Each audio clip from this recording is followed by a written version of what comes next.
Hello students. तो आज आपका स्वागत है हमारे यूट्यूब चैनल ह्यूमैनिटीज स्क्वाड में। तो बेटा, आज की जो वीडियो है बहुत ही ज़्यादा इंटरेस्टिंग होने वाली है, क्योंकि इस वीडियो के अंदर हम करने वाले हैं क्लास 12 पॉलिटिकल साइंस के बहुत ही इंपॉर्टेंट क्वेश्चंस जो आपके मिड टर्म एग्जाम में आएंगे ही। इंपॉर्टेंट नहीं है, ये आएंगे और आपको ये अच्छे से करके जाना भी है। ओके बेटा, तो बिना टाइम वेस्ट किए स्टार्ट करते हैं अपनी ये वीडियो, जिसमें कि हमारा जो पहला क्वेश्चन पूछा गया है वो ये पूछा गया है कि भाई सोवियत प्रणाली की मुख्य विशेषता बताइए, कि मतलब कि सोवियत प्रणाली जो थी उसकी मुख्य विशेषता क्या है। तो बेटा, सोवियत प्रणाली की जो मुख्य विशेषता वो ये है कि ये पूंजीवाद व्यवस्था का क्या करती है बेटा, विरोध करती है। साथ ही साथ समाजवाद के आदर्शों से प्रेरित है, मतलब कि यहाँ पर पूंजीवादी व्यवस्था का विरोध किया जाता है और समाजवादी व्यवस्था के आदर्शों पर चला जाता है।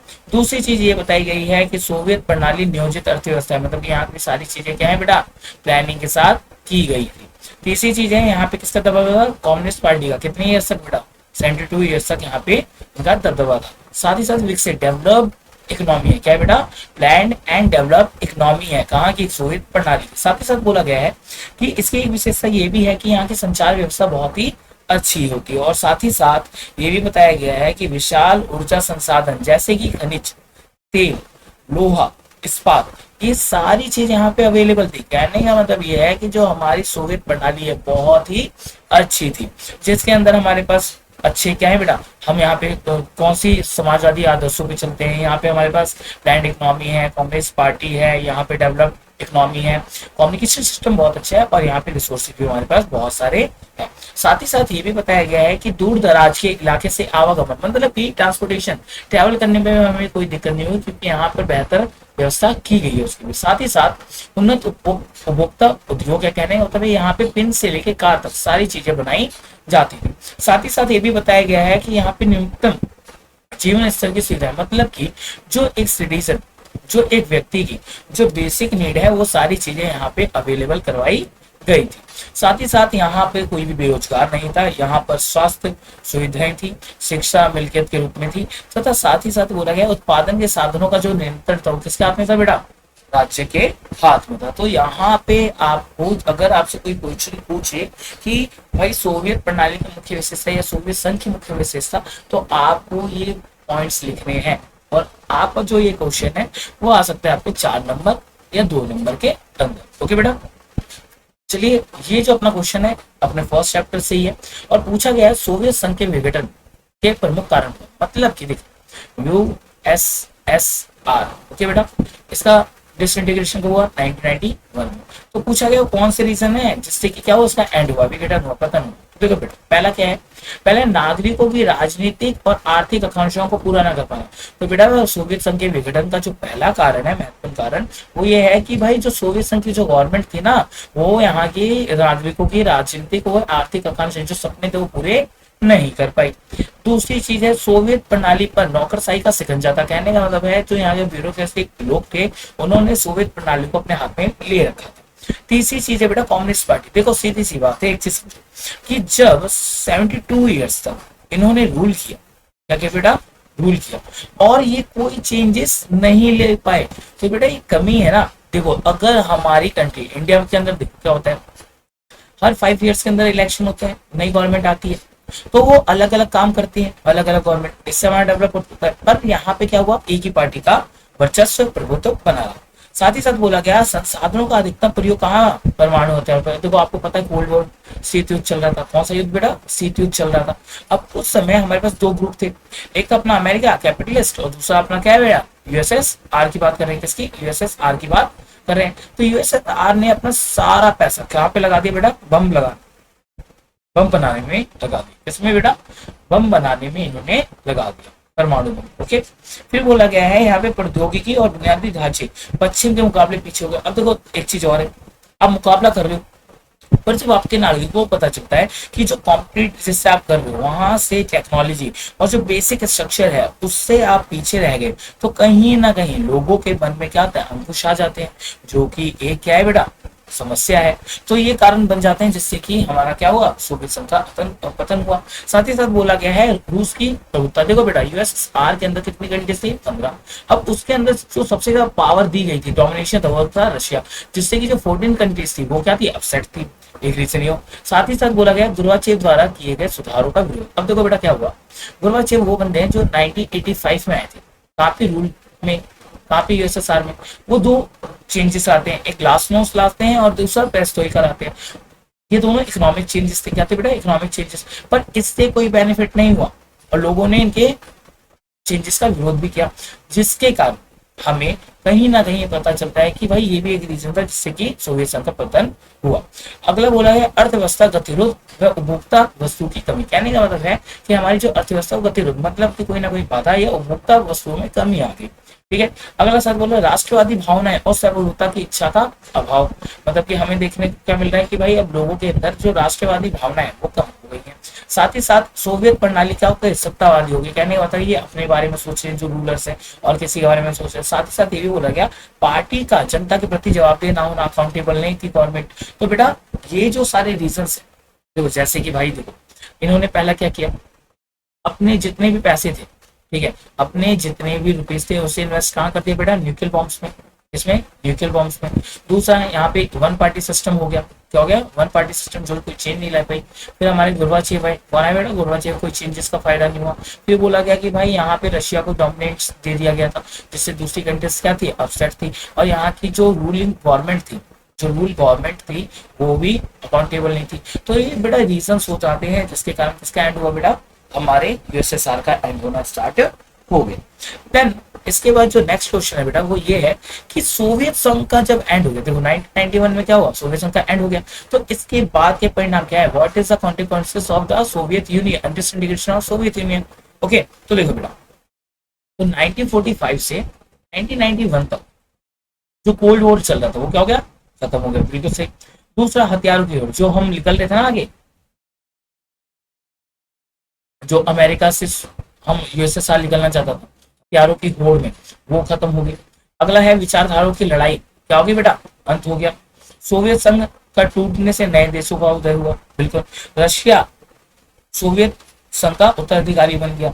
साथ ही साथ बोला गया कि विश्व राजनीति में शक्ति संबंध परिवर्तित हुए। कहने का मतलब है जब 1990 में डिसइंटीग्रेशन हुआ, नई नई कंट्रीज बनी और उनका वर्ल्ड के साथ अलग अलग रिलेशन बन गए। साथ ही साथ बोला गया समाजवादी विचारधारा पे प्रसन्नचित लगा। कहने का मतलब यह है कि यहाँ पे पूंजीवादी, देखो पूंजीवादी की वजह से कौन खत्म हो गया? यूएसएसआर तो खत्म हो गया ना। तो यूएसएसआर की आइडियोलॉजी क्या थी बेटा? समाजवादी। तो कहीं ना कहीं समाजवाद क्या हो गया बेटा? पीछे हो गया। तो पूंजीवाद क्या हो गया? आगे की तरफ बढ़ने लग गए।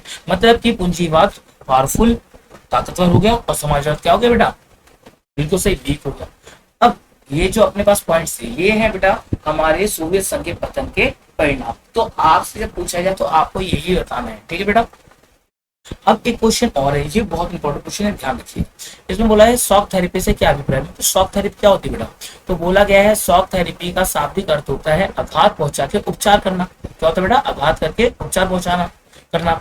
अब इसमें बोला गया साम्यवाद के पतन के बाद, मतलब ये सोवियत संघ के या जो सोशलिस्ट आइडियोलॉजी जब उसका एंड हुआ तो सोवियत संघ के राज्यों के को विश्व बैंक और अंतरराष्ट्रीय मुद्रा कोष द्वारा निर्देश मॉडल अपनाना पड़ा और इस मॉडल के तहत साम्यवाद को छोड़कर पूंजीवादी अपनाना था। और इसी को सॉफ्ट कहने का मतलब यह है कि जो वर्ल्ड बैंक है और जो इंटरनेशनल मॉनेटरी फंड है, ठीक है, अब इन दोनों ने बोला कि आपको ये मॉडल अपनाना पड़ेगा। ठीक है, जिसमें कि आप सोशलिस्ट से किस में कन्वर्ट हो गए? कैपिटलिस्ट। तो यही आइडियोलॉजी क्या होती है बेटा? शॉक थेरेपी होती है। अब शॉक थेरेपी की क्या है बेटा? विशेषता क्या है? तो बेटा यहाँ पे बोला गया है कि जो यूएसएसआर के अंदर जो मिल्कियत राज्य के हाथ में थी ना, वो किसमें? निजी, मतलब जिसकी है उसी के हाथ में जाएगी। दूसरी चीज, राज्य की संपदा का निजीकरण किया जाएगा। तो राज्य के हाथ में जो प्रॉपर्टी थी वो अब क्या इंडिविजुअल को दी जाएगी। अगला बोला सामूहिक फार्म की जगह निजी फार्म होंगे। मतलब कि सारी चीजें क्या कर दी गई? प्राइवेट कर दी गई, प्राइवेटाइज करना स्टार्ट कर दिया। अगला बोला मुक्त व्यापार व्यवस्था को अपनाया गया। मतलब कि मुक्त व्यापार क्या? मुद्रा की आपसी परिवर्तनीयता हुई।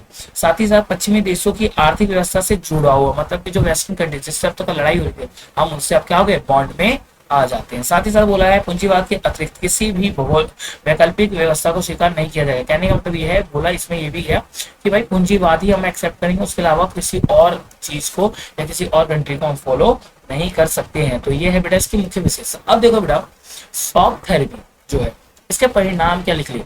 तो इसमें बोला गया कि पूरे क्षेत्र की जो अर्थव्यवस्था है वो तहस नहस हो गई। दूसरा, रूस का औद्योगिक ढांचा चरमरा गया। 90% उद्योग का निजीकरण, कंपनियां बेची गई। क्या बेटा, 90% जो इंडस्ट्री थी वो क्या कर दी गई, सेल कर दी गई। ठीक है। और महत्वपूर्ण उद्योगों को काफी कम कीमतों में बेचा गया, मतलब औने बौने में बेच दिया गया। अब यहाँ पे एक और चीज आता है, ये देखो, दरअसल पूछा गया, दरअसल क्या है, जब बेटा शॉक थेरेपी इंप्लीमेंट की गई यूएसएसआर पे और 90% इंडस्ट्री को सेल कर दिया गया, तो उसी को हम वर्ल्ड की सबसे बड़ी क्या कहते हैं बेटा, ग्रास सेल कहते हैं। अगला है जो रूसी मुद्रा थी रूबल, उसमें गिरावट आ गई बेटा, डिक्लाइन की तरफ जाने लगी। अगला है अमीर और गरीब के बीच में तीखा विभाजन, मतलब कि अमीर अमीर होते रहे और गरीब गरीब होते रहे। साथ ही साथ इसमें आप ये भी बता सकते हो कि माफिया का उदय हुआ, किसका, माफिया का भी उदय हुआ। तो ये जो सारे पॉइंट्स है वो क्या है बेटा, शॉक थेरेपी के परिणामों में आ जाते हैं। चलिए देखते हैं अगला क्वेश्चन। अब देखो यहाँ पे दे भी रखा है, सरकारी यादें वो समाप्त हो गई, खाने की चीजें मिलना बंद हो गई। अब देखो यहाँ पे क्वेश्चन है यूरोपियन यूनियन। अब बोला गया यूरोपियन यूनियन से क्या अभिप्राय है, तो यूरोपीय संघ यूरोप के देशों का संगठन है। इसकी स्थापना फरवरी 1992 में मॉन्स्ट्रीट संधि के द्वारा की गई। प्रारंभ में यूरोपीय संघ एक आर्थिक संगठन के रूप में कार्य करता था, लेकिन बाद में राजनीतिक संगठन के रूप में बना। पहले इकोनॉमिक था, फिर क्या बन गया, पॉलिटिकल बन गया। अब यूरोपीय संघ के पास अपना झंडा है, अपना गान है, राष्ट्रीय गान, स्थापना दिवस है, मुद्रा है। और यूरोपीय संघ ने 2003 में अपना संविधान बनाने का प्रयास किया, पर उसमें क्या हुआ, असफल हो गया। तो कहने का मतलब है कि ये जब कब बनाया गया बेटा, 1992 में बनाया गया है। पहले ये क्या थी बेटा, आर्थिक संस्था थी, इकोनॉमिक ऑर्गेनाइजेशन थी, पर बाद में किसमें कन्वर्ट होगी, राजनीतिक ऑर्गेनाइजेशन में कन्वर्ट हो जाती है। क्लियर। इनके पास अपना खुद का क्या है, झंडा है, गान है, स्थापना दिवस है और मुद्रा भी होती है। पर 2003 में इन्होंने क्या किया, संविधान बनाना चाह पर वो असफल हो जाता है। तो ये है कि अपना यूरोपीय यूनियन। तो इसी से जुड़ा हुआ एक क्वेश्चन आता है बेटा कि यूरोपीय संघ को ताकतवर बनाने वाले प्रमुख कारक कौन से हैं। तो भाई यूरोपीय यूनियन है, तो इसे बनाने वाले प्रमुख कारण कौन से, तो समझ, जबरदस्त आर्थिक, राजनीतिक, सैनिक प्रभाव। 2016 में दुनिया की सबसे बड़ी अर्थव्यवस्था थी। भाई जब वर्ल्ड के अंदर आप फर्स्ट जीडीपी आपकी हुई सबसे ऊपर, तो आप पावरफुल हो गए ना, बिल्कुल, है ना। दूसरा क्या है, सकल, देखो भाई कितना है सकल घरेलू उत्पाद, 17,000 अरब डॉलर से ज्यादा हो गई थी। और इसकी मुद्रा यूरो अमेरिकी डॉलर के लिए खतरा बन गई थी। कहने का मतलब है यूरो अपनी क्या हो गई, ऊपर आ गई, और डॉलर क्या हो गया, नीचे चला गया। तीसरा है विश्व व्यापार में अमेरिका से 3 गुनी ज्यादा हिस्सेदारी, मतलब कि वर्ल्ड के अंदर जितना अमेरिका ट्रेड करता है उससे 3 टाइम्स ज्यादा यूरोपीय यूनियन ट्रेड करता था। अगला, यूरोपीय संघ एक सदस्य वीटो पावर मिली हुई है, जैसे कि फ्रांस है, प्लस में ब्रिटेन भी है, 2 है बेटा, क्या है, 2 है। तीसरा क्या है बेटा, दुनिया की दूसरी सबसे बड़ी सेना है, बिल्कुल सही बात है। और साथ ही साथ बोला गया है कि इनके पास क्या है बेटा, कितने न्यूक्लियर बॉम्ब्स है, 350 करीब है। कितने बेटा, 350, यहाँ पे 335 बताया गया। क्यों, देन बोला गया है कि हमने पढ़ तो नहीं यूरोपियन यूनियन कैसे बना, ये पावरफुल कैसे है, तो अब पढ़ना है इसकी कमजोरी, इसकी वीकनेस क्या है। तो बोला है यूरोपीय संघ के सदस्य देशों की अपनी अलग अलग विदेश नीति व रक्षा नीति है। ये नीति कई बार एक दूसरे के खिलाफ हो जाती है। कहने का मतलब ये है कि भाई जो यूरोपीय यूनियन की कंट्रीज है उनकी सभी पॉलिसीज अलग है, जिससे कि ये आपस में लड़ जाते थे, जो कि इनके कमजोरी के कारण है। यहाँ पे दे भी रखे एग्जाम्पल, जब इराक पर अमेरिका ने हमला किया उस समय ब्रिटेन ने इस हमले में साथ दिया था और जर्मनी और फ्रांस इसके खिलाफ थे। तो सीधी सी बात है, सामने आ गया। अगला, डेनमार्क और स्वीडन यूरो मुद्रा और मॉन्स्ट्री संधि को मानने से तैयार नहीं था। अब देखो डेनमार्क और स्वीडन भी पार्ट है उसका, पर ये दोनों मॉन्स्ट्री ट्रीटी को और यूरो मुद्रा को मानने के लिए तैयार नहीं है। तो ये भी एक कमजोरी का पॉइंट है। अगला कि ब्रिटेन ने क्या किया, यूरोपीय संघ छोड़ दिया। और साथ ही साथ ये भी बोला है इनके साथ इनके कई सदस्य देश अमेरिकी गठबंधन में भी थे। कहने का मतलब है कि भाई पहले क्या हुआ, इनकी पॉलिसी अलग थी। क्या थी बेटा, पॉलिसी अलग थी। पहले कुछ कंट्रीज हैं जो इनकी ट्रीटीज को मानने के लिए तैयार नहीं है, और कुछ ऐसे हैं जो इसे लीव कर दे रहे हैं, जैसे कि ब्रिटेन। फिर बोला गया है कि भाई कुछ तो किसके साथ है, अमेरिका के साथ है। तो जो क्या है इनकी बेटा, इनकी वीकनेस है। तो अगर आपके पेपर में आया कि भाई आपको यूरोपीय संघ की वीकनेस, आपको क्या बतानी है, कमियां बतानी है, तो आप ये सारी चीजें वहां पे अच्छे से बता सकते हैं। क्लियर बेटा। तो चलते हैं अगला क्वेश्चन। बेटा देखो अगला क्वेश्चन बहुत अच्छा क्वेश्चन है, ध्यान रखें।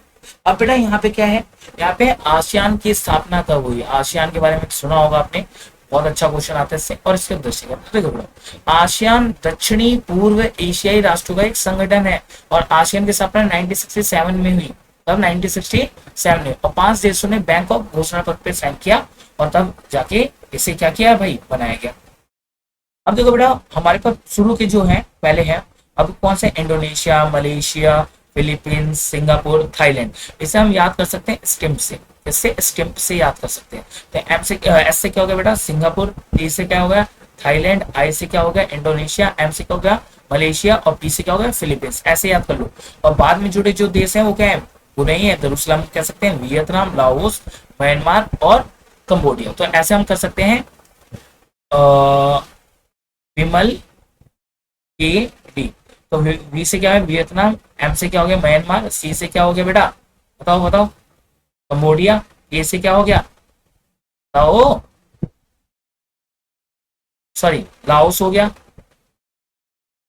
एल से लाओस हो गया, सॉरी ए से क्या हो गया बेटा अपना कंबोडिया, और डी से क्या हो गया दरुसलाम, जिसे हम बुने के नाम से भी जानते हैं।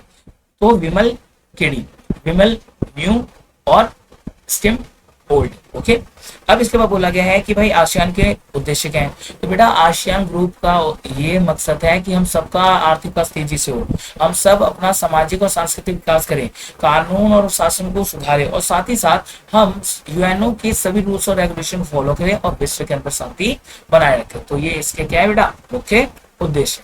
फिर इसके बाद जो क्वेश्चन आता है बेटा, देखो ये पेपर में बहुत ज्यादा आता है। अब देखो एक चीज समझना ध्यान से, हम बात किसकी कर रहे हैं बेटा, चीन की बात कर रहे हैं। किसकी बात की हमने, चीन, चाइना।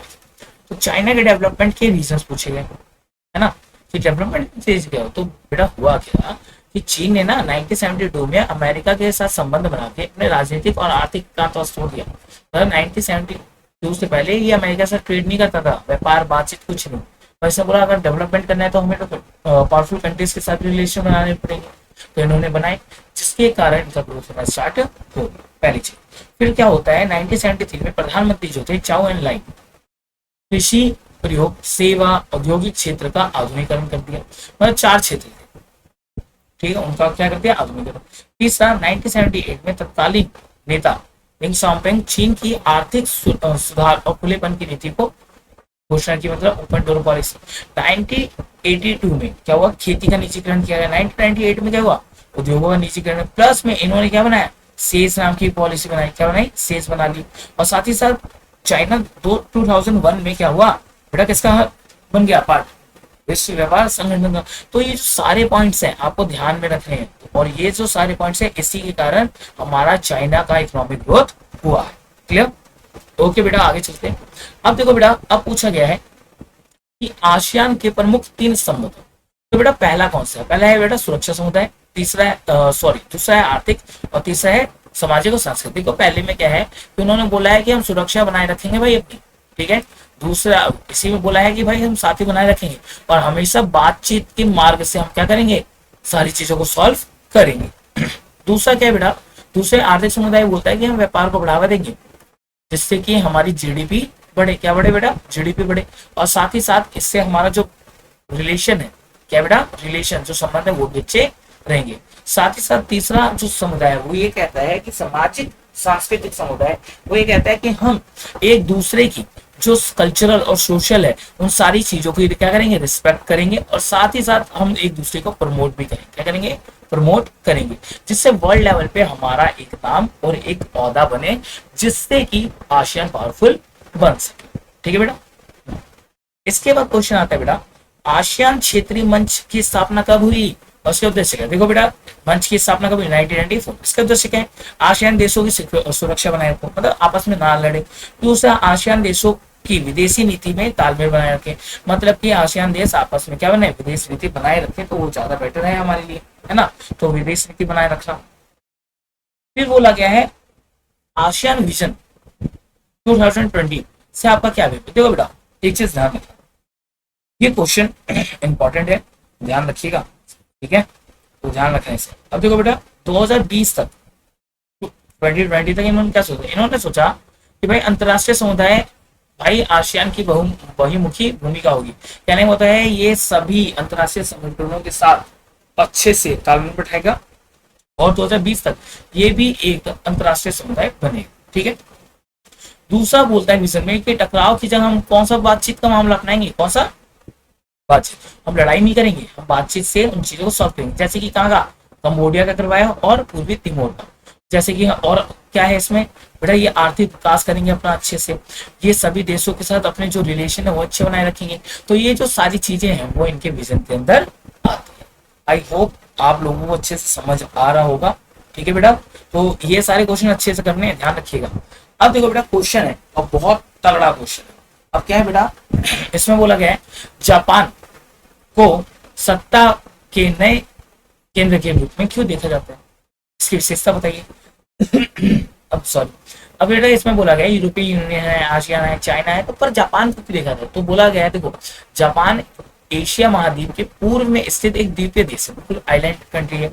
और जापान परमाणु बम की विविधता को झेल चुका है और दुनिया का एकमात्र देश है जहां पर परमाणु बम का यूज किया गया था।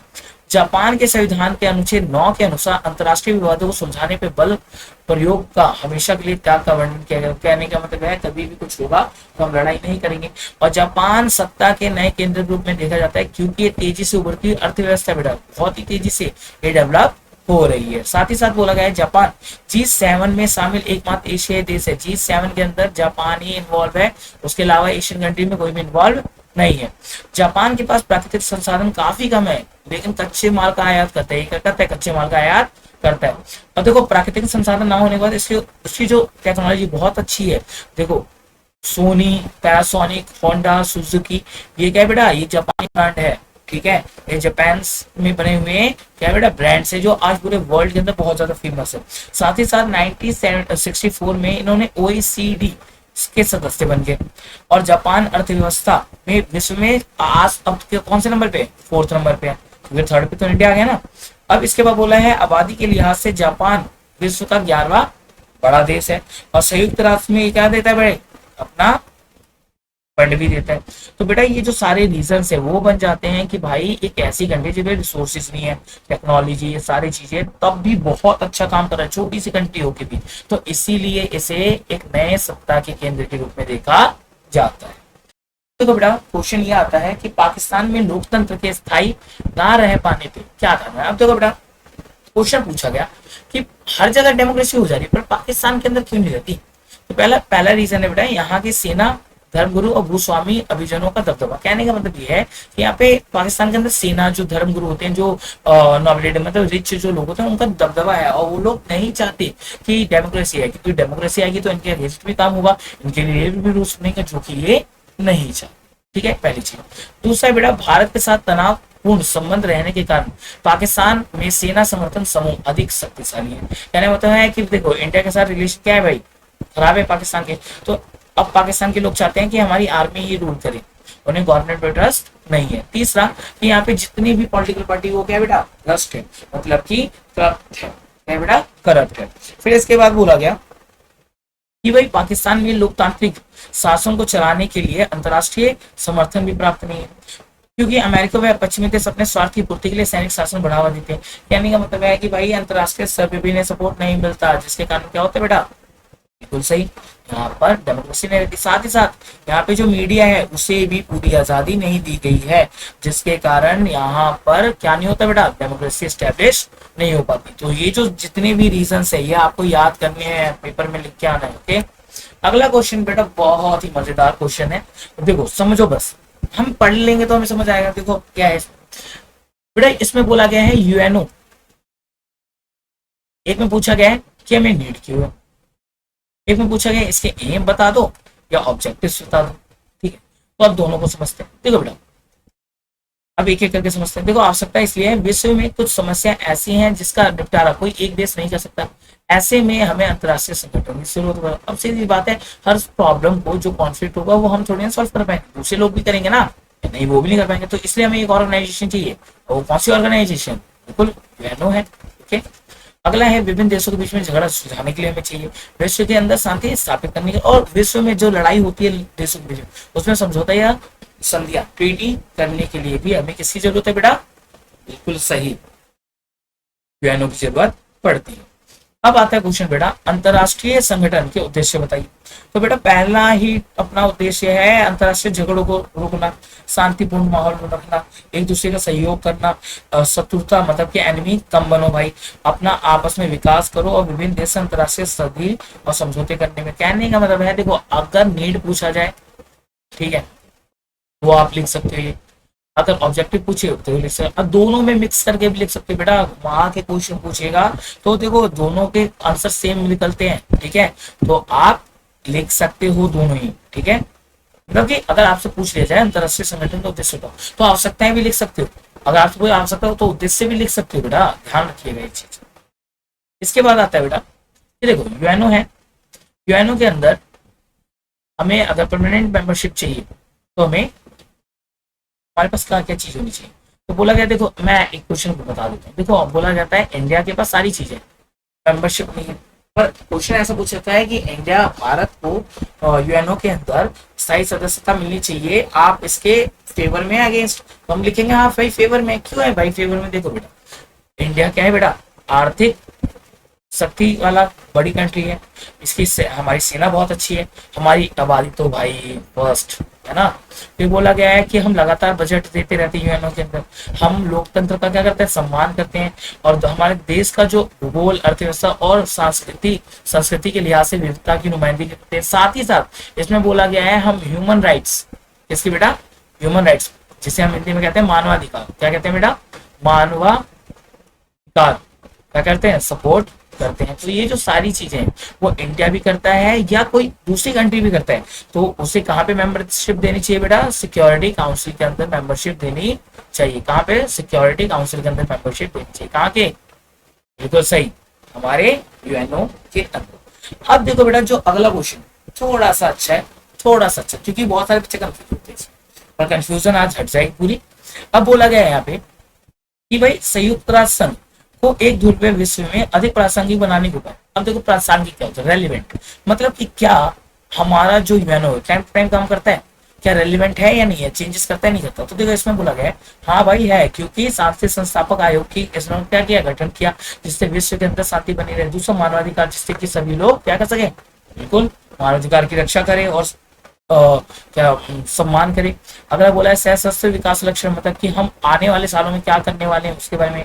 लोकतंत्र कोष की स्थापना की गई, आतंकवाद की निंदा करने के लिए हमने, और साथ ही साथ न्यायिकता परिषद की समाप्ति की, जो कि ये हमें दिखाता है कि हमारा जो यूएनओ है, संयुक्त राष्ट्र संघ है, वो क्या है, एक ध्रुवीय विश्व में क्या है, प्रासंगिक है।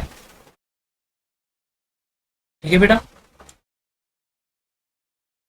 अगला क्वेश्चन बेटा देखो, अब बोला गया है, अब मैं एक चीज समझाता हूँ। यूएनओ है, यूएनओ के अंदर कितने मेंबर है नहीं पता, चलो ठीक है, पर हमें इतना पता है 5 मेंबर है परमानेंट, और होते हैं बाकी नॉन परमानेंट। अब नॉन परमानेंट परमानेंट क्या होता है समझो, तो सुरक्षा परिषद में स्थायी व अस्थायी सदस्यों के बीच में, तो यहाँ पे सुरक्षा परिषद वर्ड यूज किया है, सिक्योरिटी काउंसिल।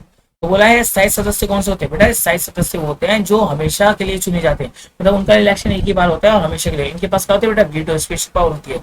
ये कितने बेटा, बस 5 हैं जो चुने हुए हैं। ये सुरक्षा परिषद के सभी फैसलों में महत्वपूर्ण भूमिका निभाते हैं और सुरक्षा परिषद के किसी भी फैसले को रोक सकते हैं। कहने का मतलब ये है कि जो 5 कंट्रीज है ना, कौन कौन सी भाई, मैं भूल जाता हूँ, ध्यान रखना, America, China, Russia, Britain and France. गलत होगा तो बता देना भाई, ठीक है। ये क्या है बेटा, अपनी वीडियो पावर वाली कंट्रीज है, ठीक है, यूएनओ के अंदर। अब ये चाहे तो मान लेते हैं कि देखो इनमें से हमारे पास 4 मेंबर है, देखो रशिया को छोड़ के कोई फेवर में नहीं रहता कि भाई इंडिया को यूएनओ में क्या दो, मेंबरशिप दो, ठीक है। अब मान लेते हैं एक चीज कि भाई ना 4, जैसे कि अमेरिका हो गया, ब्रिटेन हो गया, फ्रांस हो गया, अब ये सारी ना क्या हो, ये सभी फेवर में हो जाएगी इंडिया को। पर अगर चाइना ने मना कर दिया इकलौते ने, तो ये चीज क्या हो जाएगी, मना, मतलब कि कोई भी सुरक्षा परिषद में कुछ भी फैसला लिया जाएगा उसमें 5 की रजामंदी होनी चाहिए, नहीं तो उस चीज को क्या कर दिया जाता है, वहां पे डिनाई कर दिया जाता है। फिर इसके बाद बोला है अस्थायी सदस्य कौन होते हैं बेटा, ये बेटा ये वो सुरक्षा परिषद के में कितने साल के लिए चुने हैं, 2 साल के लिए। इनके पास वीटो पावर की शक्ति नहीं होती, इनकी संख्या कितनी होती है बेटा, 10 होती है। इनकी भूमिका स्थायी सदस्यों की तुलना में उतनी महत्वपूर्ण नहीं है, ये सुरक्षा परिषद के किसी भी फैसले को नहीं रोक सकते हैं, चूरी दे देंगे पर किसी को रोक नहीं सकते। तो आई होप सो आपको समझ आ रहा हो। अगला चलते हैं क्वेश्चन बेटा। देखो ये क्वेश्चन बहुत अच्छा है और ये ध्यान रखना है, इससे क्वेश्चन आना है 101%। ओके, अब बोला है सुरक्षा का अर्थ क्या होता है बेटा। तो बोला है सुरक्षा का बुनियादी अर्थ है खतरों से अधिक। क्या नहीं होता है मेरे को मैं गली में जा रहा हूँ, है ना, हम गली में जा रहे हैं आपसे, और मेरे को ना किसी भी चीज का डर नहीं है, मुझे डर नहीं है पीछे से कोई पत्थर आ रहा है ना, मतलब कि फ्री, मेरे को बिल्कुल डर नहीं लग रहा, खतरों से आजाद, मैं क्या हूँ, सुरक्षित हूँ, इसी को कहते हैं सुरक्षा। परंतु केवल उन चीजों को सुरक्षा से जुड़ी चीजों के विषय बनाया जाए जिनसे जीवन के केंद्रीय मूल्यों को खतरा हो। सुरक्षा का अर्थ है मानव के जीवन में व्यापक खतरों को दूर रखना ताकि मनुष्य शांति और जीवन यापन कर सके। कहने बताया सुरक्षा क्या है, खतरों से आजादी है जिससे कि मानव अपना जीवन यापन अच्छे से कर सके, शांति से।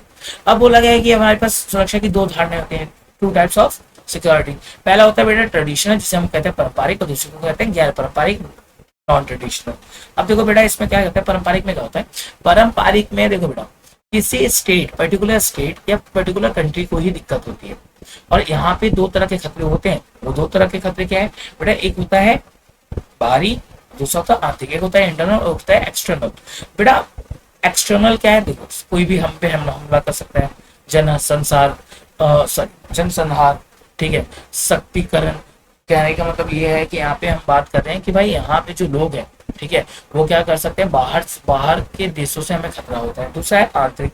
आंतरिक में क्या होता है बेटा, कानून व्यवस्था का खत्म होना, अलगाववादी भावना है ना, या गृह युद्ध हो जाना। तो ये जो चीजें हैं, ये जो खतरे हैं, वो क्या है बेटा, पारंपरिक खतरा होता है। अगला है बेटा गैर पारंपरिक। बेटा ये कौन सा होता है, नॉन ट्रेडिशनल। इसमें बेटा पूरे ह्यूमन सभी और ये पूरे वर्ल्ड को खतरा होता है। तो ऐसी जो चीजें आती हैं किसमें आती है बेटा, गैर पारंपरिक में। इसमें मानव की सुरक्षा व्यापक अर्थ में भूखा, महामारी, प्राकृतिक आपदा से सुरक्षा, विश्व सुरक्षा, मतलब की जगह नवीन चुनौतियां, आतंकवाद, बीमारियां, जलवायु संकट, ये जो सारी चीजें किसमें आती है, गैर पारंपरिक धारणाओं में आती है। अब आया, पूछा गया है कि अगर आपके पास, मतलब कि कोई सरकार है, अगर उसके पास युद्ध की स्थिति में क्या विकल्प होते हैं। तो पहला है बेटा आत्मसमर्पण, मतलब कि आप सरेंडर कर दो पहले तो। दूसरा, युद्ध होने से पहले नाश को इस हद तक बढ़ाने के संकेत दे दो कि दूसरा पक्ष सहम कर हमला करने की बात आई। कहने का मतलब ये है, ओके। तो यहाँ पे बोला गया है, यहाँ पे कुछ ये हो गया ना यार पॉइंट। तो यहाँ पे बोला गया है कि आप उन्हें संकेत दे तो बहुत ज्यादा इसमें क्या होना, दिक्कत होने, नाश होने वाले भाई। तीसरा कि युद्ध थम जाए तो अपनी रक्षा रक्षा करना, ताकि हम हमलावर अपने मकसद में कामयाब ना हो सके और पीछे हट जाए और हमलावर को पराजित कर दिया। कहने का मतलब है कि भाई अपने पास तीन है, पहला क्या है, आत्मसमर्पण कर दो, शक्ति संतुलन, मतलब उससे दिखाओ हमारे पास शक्ति कितनी है। और तीसरी क्या है, तीसरे उसे डरा दो कि वो हम पे हमला ही ना करे। अब इसके बाद एक नंबर का क्वेश्चन है, क्या है बेटा, अवरोध। अवरोध क्या होता है, युद्ध में कोई सरकार भले ही आत्मसमर्पण कर दे, लेकिन वह क्या बोला गया, युद्ध में कोई सरकार भले ही आत्मसमर्पण कर दे, लेकिन वह इसे अपने देश की नीति के रूप में कभी प्रचलित नहीं करना चाहिए। इस कारण सुरक्षा के संबंध युद्ध की आशंका को रोकते हैं, जिसे अवरोध कहते हैं। मतलब कि जब हम क्या करें बेटा, आत्मसमर्पण दे रहे, लेकिन ये जो नीति है वो हमें कभी भी इसकी परमिशन ना दे, तो उसी को हम क्या कहेंगे, अवरोध कहेंगे। मतलब युद्ध की स्थिति को टाल देना ही क्या है बेटा, अवरोध है। अब बोला गया भारत की सुरक्षा रणनीति, भारतीय सुरक्षा नीति के चार आप क्या फैक्टर बताने हैं। तो पहला क्या है बेटा, हमें हमारी सुरक्षा नीति क्या है, पहला हमारी सैन्य क्षमता बहुत ज्यादा मजबूत होनी चाहिए, हमारा अंतरराष्ट्रीय संस्थाओं के साथ अच्छे संबंध होने चाहिए, हमारे हितों की रक्षा करें। तीसरा, भारत के अंदर ही, मतलब कि इंडिया के अंदर ही हम सबके साथ, सभी देशों के, सभी राज्यों के साथ अपने संबंध अच्छे बना के रखें। और चौथा ये है कि हम अपनी इकोनॉमी को क्या करें, बेटा ग्रोथ रखें, जिससे सभी नागरिक अच्छे से कार्य कर सके। तो बेटा हमारा अगर कोई पूछे कि आपको बताओ कि भाई आपके सिक्योरिटी पॉलिसीज क्या है, तो पहला बोलोगे भाई हमारी आर्मी अच्छी है, इकोनॉमिक ग्रोथ अच्छी है, इंटरनेशनल ऑर्गेनाइजेशन में पूरी बातचीत है, और तीसरा हम इंटरनल मामलों में अच्छे से बिहेव रहते हैं। कहने का मतलब ये है कि हम सबसे मिल बात के रहते हैं, सारी नीतियां बनाए रखते हैं, जिससे कि अगर कोई संकट आता है तो हम सभी साथ रह के उस चुनौती का सामना कर सकते हैं। फिर इसके बाद आता है सहयोग मूलक सुरक्षा। अब देखो बेटा, ये अगर आपको स्क्रीनशॉट लेना है ले लो, पर मैं आपको एक इजी लैंग्वेज में समझाता हूँ। देखो हमारे पास वर्ल्ड के अंदर बहुत सारी प्रॉब्लम्स होती है, क्या होती है बेटा, बहुत सारी प्रॉब्लम्स। तो उससे क्या कोई एक कंट्री लाइक अमेरिका, क्या वो जीत सकता है? क्लाइमेट चेंज है, अकेले ही कुछ कर लेगा? करेगा भाई? क्या रशिया है, ठीक है, क्या ये कोई पैडेमिक आ रहा है उसे कंट्रोल कर सकता है? नहीं कर सकता। तीसरा, इंडिया है, टेररिज्म को कंट्रोल कर लेगा? नहीं। तो बेटा सहयोग मूलक सुरक्षा क्या है बेटा? इसे कहते हैं कोऑपरेटिव सिक्योरिटी, जिसमें कि कोई एक मतलब कि कोई प्रॉब्लम है, मान लो एक कोई प्रॉब्लम है ना, उस प्रॉब्लम से कोई एक कंट्री नहीं, सभी कंट्रीज क्या करेंगे बेटा? सभी कंट्रीज क्या करेंगे बेटा? आराम से मिलके बातचीत करेंगे, और सब लोग बातचीत करने के बाद उसका समाधान निकालेंगे और उस प्रॉब्लम को क्या करेंगे बेटा? सॉल्व किया जाएगा। इसी को कहते हैं सहयोग मूलक सुरक्षा या कोऑपरेटिव सिक्योरिटी के नाम से जाना जाता है। देखो बेटा अगला क्वेश्चन है कि भाई आज प्रेजेंट टाइम में पर्यावरण के विभिन्न समस्या कौन कौन सी है, मतलब कि प्रेजेंट टाइम में कौन कौन सी हमारे पास प्रॉब्लम्स है। तो बेटा पहली प्रॉब्लम ये है कृषि योग्य भूमि हमारे पास कम हो गई है, ठीक है। दूसरा है जानवरों के चारे के लिए चारगाह खत्म हो गए, चारा नहीं मिल रहा उन्हें। तीसरा है मत्स्य भंडार कम हो गया, जल प्रदूषण बढ़ रहा है, जल की कमी हो रही है, खाद्य उत्पादन की कमी है। बेटा जो विकासशील देशों में वहाँ पर स्वच्छ पानी नहीं है पीने का, वनों का अंधाधुंध डिफॉरेस्टेशन, वनों की कटाई हो रही है, जैव विविधता की हानि हो रही है, और ओजोन परत में छेद हो गया, जिससे पराबैंगनी किरणों से हमें क्या हो रहा है? कैंसर जैसी बीमारियां हो रही है, ठीक है। तो ये जब आपसे पूछा जाए, ये देखो आएगा छेद में आएगा, तो बेटा ये पॉइंट्स आपको लिखने और इसे एक्सप्लेन जरूर करना, ठीक है। अब बोला गया है भाई अर्थ समिट क्या है, रियो सम्मेलन क्या है और कहाँ हुआ, समझो। तो कब हुआ बेटा? 1992 में हुआ रियो सम्मेलन, ब्राजील में। कहाँ पे? रियो दी जेनेरियो में हुआ, और यूएनओ का पर्यावरण और विकास के मुद्दे पर सम्मेलन, इसमें 170 देश शामिल हुए और हजारों की संख्या में नॉन गवर्नमेंट ऑर्गेनाइजेशन, ठीक है, मतलब एनजीओ भी शामिल हुए। इनमें बहुत सारी राष्ट्रीय कंपनियां भी शामिल थी, और इसी को हम वित्तीय सम्मेलन के नाम से भी जानते हैं, ठीक है। अब देखो बेटा जो क्वेश्चन है वो है साझी परंतु अलग अलग जिम्मेदारी से आपका क्या अभिप्राय है। तो बोला गया है कि भाई आप ये बताओ कि भाई साझी मतलब कि कॉमन बट अलग अलग डिफरेंट रिस्पॉन्सिबिलिटी क्या है। तो देखो यहाँ बोला है पर्यावरण को लेके उत्तरी और दक्षिणी गोलार्ध के देशों का रवैये में अंतर है, ठीक है, मतलब कि नॉर्थ के और साउथ वाले अलग अलग सोचते हैं। उत्तर गोलार्ध के विकसित देश पर्यावरण को लेके उसी रूप में चर्चा करना चाहते हैं जिस दशा में आज पर्यावरण मौजूद है, और ये देश चाहते हैं कि पर्यावरण संरक्षण में हर देश का बराबरी का, मतलब नॉर्थ कंट्रीज वाले जो डेवलप्ड कंट्रीज है वो चाहती है नहीं भाई ठीक है आज खराब है ना तो कोई बात नहीं, मैं जितना करूंगा उतना ही दूसरे देश भी करने चाहिए, उनका ये है। लेकिन दक्षिणी गोलार्ध जो अनडेवलप्ड है, क्या बेटा, जो अनडेवलप्ड है, विकासशील है, वो चाहते हैं पर्यावरण का ज्यादा नुकसान किसने, विकसित ने पहुंचाया है, तो उसे नुकसान की भरपाई ज्यादा करनी चाहिए, विकसित देशों को करनी चाहिए। क्योंकि देखो भाई उन्होंने अपना डेवलपमेंट कर लिया, अभी तो डेवलप कुछ कंट्रीज का हुआ नहीं तो वो तो करेंगे ना, तो इसलिए बोलती है पहले आप रिस्पॉन्सिबिलिटी उठाओ अच्छे से, उसके बाद हम धीरे धीरे कर लेंगे, ठीक है। फिर बोला है देश तो अभी औद्योगिकरण की प्रक्रिया से गुजर रहे हैं, इन पर प्रतिबंध नहीं लगाया जाए। इसी कारण वर्ष 1992 में क्या हुआ, पृथ्वी सम्मेलन, रियो दी जेनेरियो सम्मेलन हुआ, अर्थ समिट हुआ, ये करवाया गया जिससे कि सबको अपनी अलग अलग क्या बता दी जाए, रिस्पॉन्सिबिलिटी बता दी जाए कि कौन सी चीजें कैसे करनी है। इसके बाद बोला गया है क्योटो प्रोटोकॉल से क्या अभिप्राय है। देखो क्योटो प्रोटोकॉल क्या समझे, क्योटो प्रोटोकॉल एक अंतरराष्ट्रीय समझौता है, इसके अंतर्गत औद्योगिक देशों के लिए ग्रीन हाउस गैस के उत्सर्जन को कम करने के लिए लक्ष्य निर्धारित किया गया है, जिसमें कार्बन डाइऑक्साइड, मीथेन, फ्लोरोकार्बन आदि जैसे गैसों के बारे में ऐसा माना जाता है कि ग्लोबल वार्मिंग को बढ़ाती है, तो इसके उत्सर्जन को क्या करना है बेटा, कम करना है। तो ये ध्यान रखना प्रोटोकॉल क्या है।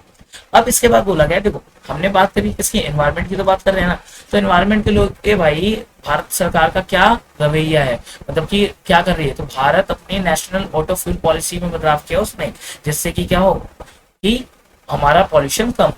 भारत ने स्वच्छता ईंधन को अनिवार्य किया, मतलब कि स्वच्छ ईंधन का यूज करिए। भारत में सीएनजी गाड़ी चलाई जाती है जिससे पॉल्यूशन कम होता है। 2001 में ऊर्जा संरक्षण अधिनियम पारित किया गया है, जिससे कि क्या हो भाई, पॉल्यूशन का कम हो और एनवायरनमेंट को किसी तरह का लॉस ना हो। साथ ही साथ 2003 में बिजली अधिनियम पारित किया गया, स्वच्छ कोयले का उपयोग को बढ़ावा दिया गया, बायोडीजल का प्रयोग की मंजूरी दी, इलेक्ट्रिक व्हीकल्स का यूज किया और रसोई गैसों का प्रोत्साहित किया। मतलब कि वो चीजें की गई जिससे कि पॉल्यूशन होगा पर कम होगा, बहुत कम होगा, जिससे हमारा एनवायरनमेंट बचा रहे बेटा। तो अगर आपसे कोई पूछे कि भारत क्या कर रहा है पर्यावरण के लिए, तो आप ये पॉइंट उठा के दिखाओ कि हाँ भाई हम ये कर रहे हैं और अच्छे से लिखना है, ठीक है। अगले बेटा मूल्यवासी indigenous peoples, okay, native peoples. तो इनकी मुख्य समस्या क्या है बेटा? पहले ये है समानता के लिए संघर्ष करते हैं, क्योंकि जो डेवलप्ड लोग हैं ना, वो इन्हें बोलते हैं कि नहीं आप हमारे समान नहीं, ठीक है। तो पहली प्रॉब्लम तो ये है ना कि ये समानता चाहिए नहीं, जैसे ये समानता के लिए संघर्ष। दूसरा, विकास के लिए संघर्ष करते हैं। तीसरा है मूल्यवासी लोगों स्वतंत्र पहचान चाहिए। इन्हें क्या चाहिए? अपनी एक आइडेंटिटी चाहिए। अगला, इन्हें ये जहाँ पे रहते हैं वहां पे इनका मालिकाना हक होना चाहिए। प्लस में बोला है जंगलों को ना उजाड़ने की मांग करते हैं ये लोग, और साथ ही साथ बोला गया है इनके जीवन में दखलंदाजी ना की जाए। तो ये प्रॉब्लम्स है जिसकी ये डिमांड टाइम टू टाइम करते रहते हैं, क्योंकि अगर इनकी हमने ये बात नहीं सुनी तो इनके लिए बहुत ज्यादा प्रॉब्लम हो जाती है। तो बेटा ये जो कुछ क्वेश्चंस हैं ये आपके पेपर के लिए बहुत ही इंपॉर्टेंट है। इसके बाद अपना जो क्वेश्चन है, ठीक है, वो है वैश्वीकरण का अर्थ बताइए। तो वैश्वीकरण क्या है बेटा? प्रवाह है। किस चीज का प्रवाह? तो प्रवाह कई तरह के हो सकते हैं। विचारों एक हिस्से से दूसरे हिस्से में जाना, वस्तु का एक हिस्से दूसरे, पूंजी का एक जगह से दूसरी जगह, और बेहतर आजीविका की तलाश में लोग एक दूसरे से एक जगह से दूसरी जगह जाते हैं। कहने का मतलब यह है जब दो देशों के बीच में पूंजी, किसका? पूंजी का, सेवा का, और किसका? वस्तु का आदान प्रदान किया जाता है, तो उसी को हम क्या कहते हैं बेटा? वैश्वीकरण कहते हैं। अब वैश्वीकरण के कारण क्या है बेटा? वैश्वीकरण का कारण ये है बेटा, हमें क्या चाहिए? अपनी टेक्नोलॉजी डेवलप करनी है। टेलीफोन आ गया है, टेलीग्राफ आ गया है, छपाई तकनीक मतलब की मुद्रण तकनीक आ गई। अब ये सारी चीजें हमें चाहिए ना, तो धीरे धीरे हम सब किसमें घुस गए? ग्लोबलाइजेशन में चले गए, जिसके कारण आज वर्ल्ड के अंदर सभी कंट्रीज किस चीज को बढ़ावा दे रही है बेटा? ग्लोबलाइजेशन को बढ़ावा देती है। अब इसके बाद बोला गया है वैश्वीकरण के आर्थिक बंधन। देखो वैश्वीकरण तो सब कर रहे हैं, ग्लोबलाइजेशन का पार्ट तो सब है, ठीक है। तो वैश्वीकरण का आर्थिक परिणाम बताओ आप। तो बोला गया आर्थिक परिणाम यह है बेटा, संपूर्ण विश्व में वस्तु के व्यापार में वृद्धि हो रही है। दूसरा यह है कि हम आयात पे प्रतिबंध नहीं लगाए जाते। अब पूंजी का आवाजाही में वृद्धि हो रही है, मतलब कि हमारा क्या हो रहा है? ट्रांसपोर्टेशन अच्छा है। अब हम किसी भी अपना जो धन है किसी भी देश में निवेश कर सकते हैं, विशेषकर विकासशील में जहां उन्हें अधिक लाभ होगा। अगला, विचारों का विस्तार हो रहा है, इंटरनेट कंप्यूटर से जुड़ी हुई सेवाओं का विस्तार हो रहा है। तो पहला देखो क्या हुआ? ट्रेड बढ़ गया, इन्वेस्टमेंट बढ़ गई, ठीक है, कैपिटल का एक्सचेंज ज्यादा हो गया। फिर बोला गया है जो आइडियोलॉजी है वो एक जगह से दूसरी जगह रही। तो ये क्या है बेटा? इकोनॉमिक फैक्टर है किसके? अगला बोला गया है भाई, इसमें बोला गया कि भाई विकसित देश अपनी वीजा नीति को कठोर बना रहे हैं। रुको बेटा 2 मिनट।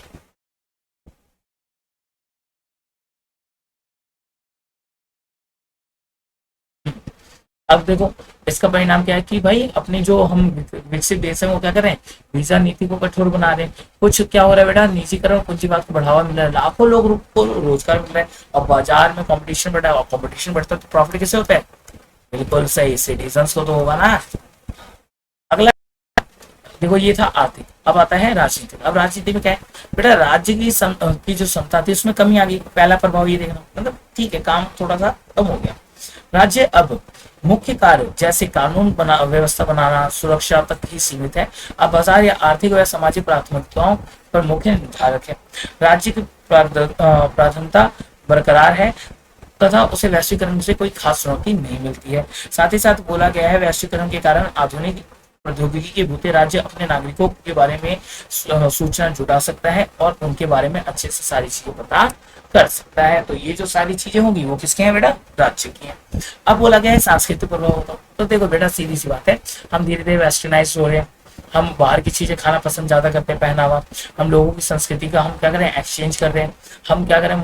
संस्कृति की मौलिकता का बुरा असर पड़ रहा है। कहने का मतलब है कि देखो इंडिया के जो लोग हैं वो कभी नहीं चाहते कि वेस्टर्न ड्रेसेस उनके बच्चे पहने, बुराई है। अगला है कि भाई हम लोग जिसमें प्रत्येक संस्कृति कहीं ना कहीं अलग अलग। ओके, तो हम क्या करें बेटा? सीधी सी बात है, कल्चर एक्सचेंज की बात करें, इसकी कल्चर की एक्सचेंज की बात कर रहे हैं जो आजकल हो भी रहा है। क्लियर? अगला बोला गया है वैश्वीकरण का विरोध क्यों किया जाता है। अब देखो वामपंथी विचारक इसे विभिन्न पक्षों की आलोचना करते हैं, जैसे कि राजनीतिक अर्थ कि राज्य कमजोर हो रहा है इसलिए विरोध करते हैं। आर्थिक क्षेत्र में कम से कम कुछ क्षेत्र आर्थिक निर्भरता और संरक्षणवाद के दौरान कायम करना चाहते हैं। सांस्कृतिक संदर्भ में उनकी चिंता है कि परंपरागत संस्कृति को हानि हो रही है और लोग अपनी पुरानी जो कल्चर था उसे क्या कर रहे हैं? धीरे धीरे भूल रहे हैं, है ना। ये भी एक प्रॉब्लम है। अगला बोला है वर्ल्ड सोशल फॉर्म WSF नई उदारवादी वैश्वीकरण का विरोध एक विश्वव्यापी मंच है जिसके तहत मानवाधिकार कार्यकर्ता, पर्यावरणवादी, मजदूर, युवा, महिला कार्यरत करते हैं, जो कि इसका विरोध करते हैं। 1999 में सिएटल में विश्व व्यापार संगठन में मंत्री स्तरीय बैठक का विरोध हुआ, जिसके कारण आर्थिक रूप से ताकतवर देश व्यापार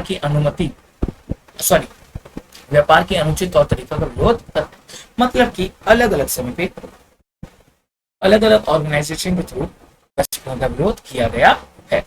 अब बोला गया है भाई, आजादी के समय इस चीज पे सबकी सहमति होगी। पहला, डेमोक्रेसी हो रहेगी। दूसरा, सरकार हम सबके भले का काम करेगी। पर ये क्वेश्चन आए ना है, देखो बेटा, पर ये क्वेश्चन जरूर है 6 में है 4 में। बोला गया है राष्ट्र निर्माण की प्रमुख 3 चुनौतियां बताओ आप, कि जब हम 1947 के बाद जब हम नेशन बना रहे थे, जब हम इंडिया को बहुत अच्छा बना, तो हमारे पास प्रॉब्लम क्या थी? तो प्रॉब्लम थी सबको एकता के सूत्र में बांधना। क्योंकि देखो, कास्ट, हमारी जातियां, हमारा धर्म, हमारा रंग, हमारा जन्म स्थान, ये सब क्या करता है बेटा? बिल्कुल सही, भेदभाव। तो हमें क्या करना है? सबको बिल्कुल एकता के। दूसरा, लोकतंत्र कायम करना। तीसरा, पूरे समाज का भला करना। और चौथा, आर्थिक विकास करना। क्या करना बेटा? आर्थिक विकास करना। ये ध्यान रखना, ये लिखना है आर्थिक विकास। क्योंकि देखो बेटा, ये हमारे पास मेन 3 चुनौतियां थी। क्योंकि 1947 में जब इंडिया इंडिपेंडेंस मिली तो दूसरे देशों को लग रहा था कि इंडिया खत्म हो जाएगा, वहां पे डेमोक्रेसी नहीं रहेगी। तो ये मेन हमारे पास 3-4 प्रॉब्लम्स थी और इसे हमने फेस किया था। और दुनिया को हमने ये दिखाया कि इंडिया को आप कम नहीं समझ सकते हैं, इंडिया के लोग और इंडिया कुछ भी कर सकता है। अगला बोला गया है कि जब 1947 में, देखो बेटा, मेरे को नहीं पता, आप लोग देख लेना ये। हाँ चलो, 14 और 15 अगस्त क्या होता है? डिवीजन। कौन सा? ईस्ट पाकिस्तान, इंडिया और वेस्ट पाकिस्तान, है ना, ये हुआ डिवीजन। तो इस समय प्रॉब्लम क्या है? पहला है, मुस्लिम पूरे देश में थे और पूरे देश को बांटना आसान नहीं था, पहला प्रॉब्लम। दूसरा, ऐसे 2 इलाके थे जहां पे मुस्लिम बहुसंख्यक थे, जैसे पंजाब वाला एरिया और बंगाल वाला एरिया।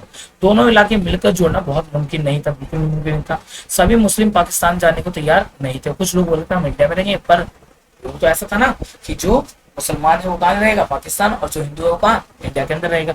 अगला बोला है, पंजाब और बंगाल के कुछ इलाकों में मुस्लिम ज्यादा थे, फिर वहां वह जिले के आधार पर बंटवारा किया गया, ठीक है। और अल्पसंख्यक की समस्या थी, चंद घंटों में देश को खाली करना था। कहने का मतलब ये है कि देखो बेटा, 1947 के अंदर जब डिवीजन हुआ तो पहला तो हमें एक चीज समझ आई कि भाई जो मुस्लिम लोग हैं 2 एरिया में बहुत ज्यादा है, ठीक है।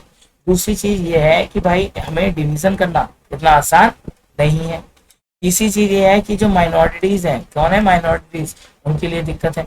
और कुछ ही घंटों में, some hours we are not separate the countries, okay, हम क्या नहीं कर सकते, कुछ ही देर में अपने देश को पूरी तरह से खाली नहीं करवा सकते हैं। तो ये जो प्रॉब्लम थी आई थी हमारी किसके बाद? विभाजन के समय। अब विभाजन तो हो गया, पर उसके परिणाम के निकले तो बहुत ही बड़ा दुख दर्द वाली चीज है ये तो, ठीक है। तो उस समय क्या निकला बेटा? सांप्रदायिक हिंसा में धर्म के नाम पे एक दूसरे से हम लोग लड़ गए। दूसरा, अचानक से स्थानांतरण, हमें एक जगह से दूसरी जगह जाना है। जैसे कि देखो बेटा, पंजाब वाला एरिया था, वहां पे हिंदू लोग थे, उन्हें अचानक से पता चलता है कि हमें क्या करना है बेटा, जगह खाली करनी है और कहाँ जाना है? इंडिया के अंदर जाना है। क्योंकि वो जो पाकिस्तान में रह रहे वो क्या हो गया? पाकिस्तान में कन्वर्ट हो गया। तीसरा है, विभाजन के दौरान लोग मजबूरन शरणार्थी शिविर में रहना पड़ा, बिल्कुल। अगला, विभाजन के दौरान महिलाओं के साथ बलात्कार, हत्या, जबरन शादी की गई। साथ ही साथ विभाजन के दौरान संपत्ति का बंटवारा हुआ और विभाजन के दौरान लगभग 80 लाख लोग छोड़ा। मतलब कि जो विभाजन था, जो 1947 का जो विभाजन था, वो पूरी तरह से क्या था भाई? बर्बाद। किसके लिए? इंडिया के। अब एक चीज समझो यहाँ पे बेटा, जो एक्स्ट्रा है देखो, यहाँ पे होता है द्विराष्ट्रीय सिद्धांत। क्या बेटा? द्विराष्ट्रीय सिद्धांत कौन लाया था भाई? मोहम्मद अली जिन्ना साहब लाए कि भाई हम क्या करेंगे? Two nation. और इंडिया का डिवीजन किसके बेसिस पे होता है बेटा? पॉपुलेशन के बेसिस पे होता है। जहाँ पे हिंदू ज्यादा वो हिंदुस्तान, जहाँ पे मुस्लिम ज्यादा वो बिल्कुल पाकिस्तान। अब बोला गया कि द्विराष्ट्रीय सिद्धांत का विरोध कौन करता है? तो ये ध्यान रखना, अब्दुल गफ्फार खान। और इन्हीं को हम फ्रंटियर गांधी या सीमांत गांधी के नाम से जानते हैं। किस नाम से? सीमांत गांधी के नाम से जानते हैं। ये क्लियर रखिएगा आप। ओके, चलिए अगला हम देखते हैं। अब देखो बेटा, इसमें हम पढ़ेंगे एसआरसी, राज्य पुनर्गठन आयोग। ठीक है, अब देखो ये कब बनाया गया, तो बेटा ये बनाया गया था 1953 के अंदर बनाया गया था। ओके, अब समझते हैं क्या है। तो सन 1920 में कांग्रेस नागपुर का अधिवेशन हुआ। कांग्रेस ने मान लिया कि राज्य का पुनर्गठन किसके आधार पर होगा, भाषा के आधार पर होगा। आजादी और बंटवारे के बाद एक स्थिति बदली। हमारे नेताओं को चिंता हुई कि अगर भाषा के आधार पर प्रांत बनाए गए तो अव्यवस्था फैल जाएगी। सीधी सी बात है, लोग भाषा के नाम पे भेदभाव करेंगे और देश हमारा क्या हो जाएगा, टूट जाएगा, खतरा हो जाएगा। केंद्रीय नेतृत्व में इस मामले को स्थापित करने का फैसला किया। 1952 में दिसंबर में प्रधानमंत्री ने आंध्र प्रदेश को क्या बनाया, एक राज्य बना दिया। ठीक है, क्या बना दिया, राज्य बना दिया। आंध्र प्रदेश का गठन के साथ ही देश के दूसरे हिस्से में भाषाई आधार पर राज्यों का गठन करने का संघर्ष चला और उसके बाद केंद्र सरकार ने 1953 में राज्य पुनर्गठन आयोग बनाया। इस आयोग का कार्य था सीमाओं, राज्य की सीमाओं के मामले पे गौर करना और उनकी रिपोर्ट को स्वीकार किया और राज्य की सीमा निर्धारित थी, वहां बोली जाने वाली भाषा का आधार पर चाहिए। कहने का मतलब यह है कि यहाँ पर जितने स्टेट बनेंगे किसके किसके बेसिस पे, लैंग्वेज के बेसिस पे बनाए जाएंगे। अगला बोला है इस आयोग का रिपोर्ट का आधार था 1956 में आया, तब है 1956 में, और राज्य पुनर्गठन आयोग अधिनियम पास हुआ। और इस अधिनियम पे अपने पास कितने राज्य थे, 14, और कितने केंद्र शासित प्रदेश थे, 6। तो अपने पास कितने भाई यूनियन टेरिटरीज मिली, 6, और अपने पास स्टेट कितने हुए, 14। कब आया बेटा रिपोर्ट, 1956 में। एसआरसी राज्य पुनर्गठन आयोग कब बनाया, बिल्कुल 1953। पहला राज्य कौन सा बनाया भाई, आंध्र प्रदेश। वेरी गुड बेटा, सही है। चलो बेटा अगला क्वेश्चन है, ये देखो बेटा, इसमें बोला गया है प्रथम 3 चुनाव में कांग्रेस के प्रवृत्ति क्या है। देखो बेटा, जो पहले अपने 1947 के बाद जो अपने पास 3 इलेक्शन, फर्स्ट, सेकंड, थर्ड, इन तीनों में डोमिनेट था कौन, कांग्रेस पार्टी। क्यों, तो बेटा देखो, देश की सबसे बड़ी पार्टी थी और सबसे पुरानी पार्टी, पहला रीजन। दूसरा, ये मजबूत संगठन था। तीसरा, इसमें लोकप्रिय नेता थे। चौथा, इसमें आजादी विरासत थी। कहने मतलब ये पार्टी आजादी से भी पहले की थी और सभी वर्ग का समर्थन था, जैसे कि नेहरू जैसे करिश्माई नेता थे और इसमें सबको शामिल करके लेने की चलने की प्रकृति थी। कहने का मतलब समझो बेटा, अब यहाँ पे क्लियर एक चीज समझाता हूँ। देखो बेटा, ये एक तो बहुत पुरानी पार्टी थी, लोगों का बिलीव बहुत था इस पे। ठीक है, दूसरी चीज क्या है इसमें, दूसरी चीज है कि इसमें हर एक आइडियोलॉजी के लोग थे, मतलब कि हर एक सोच के लोग इसमें इन्वॉल्व थे। तीसरी चीज है, ये क्या है बेटा, हमारे स्वतंत्रता सेनानियों की पार्टी। कहने का मतलब ये है कि हमारे वो लोग इसमें इन्वॉल्व है जिन्होंने हमारे आजादी स्वतंत्रता दिलाई है। चौथी चीज ये है कि बेटा नेहरू जैसे करिश्माई नेता है जो सबको लेके साथ में लेके चलते हैं, तो इसीलिए 3 इलेक्शन में क्या हुए थे, जीते थे। ठीक बेटा, अब देखो बेटा, इसमें पूछा गया है कि पहले चुनाव कराने में चुनाव आयोग के सामने आई समस्या। तो पहले समझो अच्छे कि सुकुमार सेन, नाम याद रखना है, 11th में भी पढ़ रखा है पर फिर से बता दो, सुकुमार सेन के बारे में याद रखना, कौन है, फर्स्ट इलेक्शन कमीशन। ओके, तो बेटा इसमें क्या बोला गया, कौन से, पहला तो हमें ये प्रॉब्लम आई कि हमें स्वतंत्र और निष्पक्ष मतलब फ्री एंड फेयर इलेक्शन करवाने, हमें किसी के पक्ष में रहकर इलेक्शन नहीं करवाना, पहला प्रॉब्लम। दूसरा बेटा, चुनाव क्षेत्र का सीमांकन, मतलब कि इंडिया में क्या करना, डिवाइड करना। ओके, तीसरा है मतदाता सूची बनाना, जो हमारे ऑफिसर्स हैं उन्हें ट्रेंड करना, और कम साक्षरता के चलते मतदान की विशेष पद्धति के बारे में सोचना। कहने का मतलब ये है कि भाई सब एजुकेटेड नहीं थे ना उस समय, सब समझदार नहीं थे ना, सब उस वक्त कास्ट के नाम पे वोट के बारे में सोचते ना, तो इन सारी चीजों को हमें सॉल्व करना था। तो हमने क्या किया बेटा, पहले हम सबको एजुकेशन दिए एक तरह से, क्या कि भाई हमारा ये है लीडर, ये उनका वोट है, इन्हें देना। दूसरा, हाथ छाप पे दे देना। तीसरा, इस पे, चौथे पे इस पे दे देना। पहला। दूसरा, कैसे इलेक्शन होंगे तो हमने अपने कर्मचारी को समझाया।